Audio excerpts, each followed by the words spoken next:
तर राम राम मंडळी, आपण आता आलोय भक्तिशक्ती मंदिर या ठिकाणी. म्हणजे आपल्याला सिन्नरला जायचं आहे गोंदेश्वर मंदिराला. गोंदेश्वर मंदिर जाता जाता ह्या ठिकाणी एक नवीन मंदिर झालं, त्या ठिकाणी आपण दर्शन घ्यायला आलो.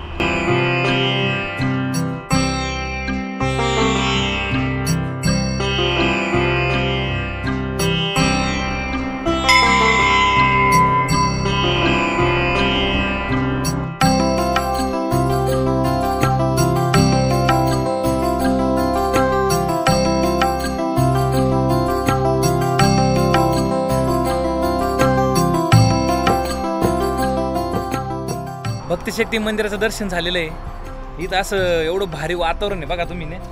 सगळे झाडं झुडपं लावलेले, असं एकदम डेव्हलप केलंय. तुम्ही एकदा नाशिकला जाताना किंवा नाशिकवरून पुण्याला जाताना एकदा तरी या ठिकाणी थांबा आणि दर्शन घ्या. या ठिकाणी आपले महाराज आणि तुकाराम महाराज दोन्हींचं संगम म्हणजे भक्तिशक्ती संगम अशा पद्धतीचं एक मंदिर बनवलेलं आहे. त्या ठिकाणी आपल्याला दत्तांची मूर्ती आणि विठ्ठल रुक्मिणी आणि महादेवाचे मंदिर आपल्याला बघायला मिळेल. त्यांचं दर्शन बी होईल.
राम राम मंडळी, आपण सिन्नर या ठिकाणी गोंदेश्वर मंदिरात आहे.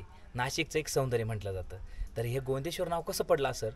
तर काही काळी राज्य करणारा सिन्नरवर एक राजा होता. त्याचं नाव होतं राजाराव गोविंद. तर त्याच्या नावावरून गोविंदेश्वर नाव पडलं, पण पुढं चालून याला गोंदेश्वर म्हटलं आलं. या मंदिराची स्थापना 1660 साली झाली. या मंदिरात या ठिकाणी एक मंदिर एकटं नसून 5 मंदिर आहे. त्याच्यामुळे याला शिवपंचायत म्हणून ओळखलं जातं. त्यामुळं या मंदिराचा एक असं वैभव आहे, हे नुसतं नाशिकमध्ये आणि किंवा सिन्नरपर्यंत मर्यादित नसून पूर्ण महाराष्ट्रात याची जाणीवपूर्वक स्थापत्य नमुना म्हणून ओळखला पाहिजे. या ठिकाणची शिल्पकला तुम्ही ज्यावेळेस बघशाल त्यावेळेस तुम्हाला समजेल की मंदिर पुराणत आहे, यादव काळातलं आहे, पण त्या ठिकाणी कसं कोरीव काम केलंय, कसं काम केलंय ते बघा तुम्ही.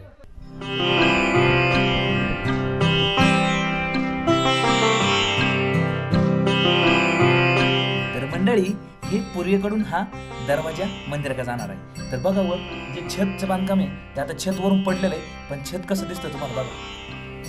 एक नंबर असं इथं आल्यावर तुम्हाला समजेल छत कसं.